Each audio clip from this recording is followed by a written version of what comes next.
Mental এবং spiritual, এই তিনটে পার্টে আমরা ডিজিজ অফ অ্যাডিকশনকে ভাগ করি।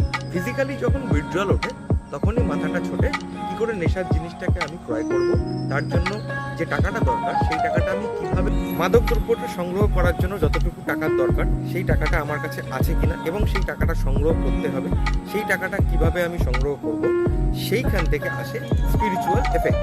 স্পিরিচুয়াল এফেক্ট কীভাবে পড়ে, এই যে টাকাটা আমি সংগ্রহ করব তার জন্য কোনো অনৈতিক আধ্যাত্মিকতার ওপর প্রভাব ফেলে, যেমন চুরি করা, কোনো গুরুত্বপূর্ণ সম্পর্ককে নষ্ট করা, সেখান থেকে না বলে কোনো কিছু সরিয়ে নেওয়া, টাকাটাকে কোনো পারিবারিক সদস্যর কাছ থেকে মিথ্যে কথা বলে টাকা আদায় করা, এইভাবে অ্যাডিকশান এভাবেই এফেক্ট। একজন অ্যাডিক্ট সেও একজন মানুষ, তার মধ্যেও সভ্যতা আছে, ভদ্রতা আছে, মায়া আছে, মমতা আছে, মান আছে, সম্মান আছে। কিন্তু এই ডিজিজ অফ অ্যাডিকশান এত বড় পাওয়ারফুল যে তার এই বাস্তব জ্ঞানটুকু কেড়ে নেয়।